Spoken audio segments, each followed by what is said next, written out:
Hello bachcho, let's see the question. So our question is, when equal weight of methyl alcohol and ethyl alcohol react with excess of sodium metal, the volume of H2 liberated is more in the case of.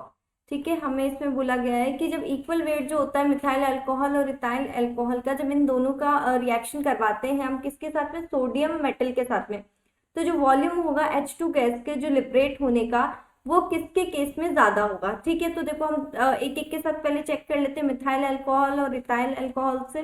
तो देखो सबसे पहले हम लेते हैं CH3OH, 2 mole of लिए हमने, इसकी रिएक्शन करवाई 2 मोल ऑफ Na से, तो यहाँ पर हमारे पास आता है 2CH3O नेगेटिव और Na पॉजिटिव और साथ में H2 गैस लिबरेट हो रही है। ठीक है, देन अब हमने C2H5OH के साथ में करवाया।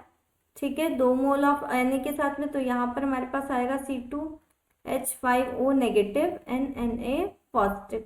ठीक है, ये आता है और साथ में H2 गैस लिबरेट होती है। अब देखो, अब यहाँ पर जो है, अब हमें ऐसे पता नहीं चल रहा है यहाँ पे कि कितना किस केस में ज्यादा लिबरेट हो रहा है, तो अब हम निकालेंगे नंबर ऑफ मोल्स से।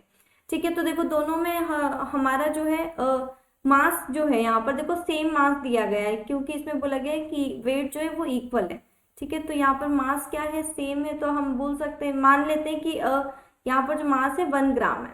ठीक है, अब सबसे पहले हम लेते हैं किसके अकॉर्डिंग, CH3OH यानी कि जो मिथाइल अल्कोहल है उसके मोल हम चेक करते हैं, number of mole in methyl alcohol यानी कि CH3OH में। ठीक है, तो हमने लिया जैसे कि 1, अगर हम इसको देखो कैसे निकालते हैं, मोल्स मास डिवाइडेड बाय जो मोलर मास होता है।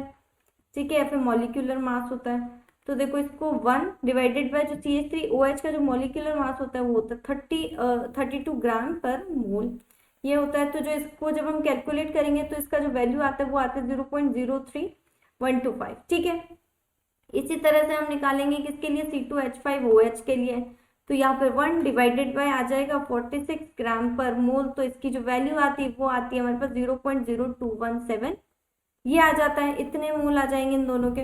तो अब देखो मोल किस में ज्यादा है, नंबर ऑफ मोल जो ज्यादा है वो है हमारे पास मिथाइल अल्कोहल में। ठीक है, तो जो ज्यादा H2 गैस जिसमें लिबरेट होगी वो कौन होगा, मिथाइल अल्कोहल यानी कि CH3OH। ठीक है, तो हमें इस क्वेश्चन में यही बोला गया, देखो C2H5OH में तो इससे कम हो रही है, तो ये तो हमारा नहीं होगा, इक्वल भी नहीं हो रही दोनों में, और गैस तो लिबरेट हो रही है।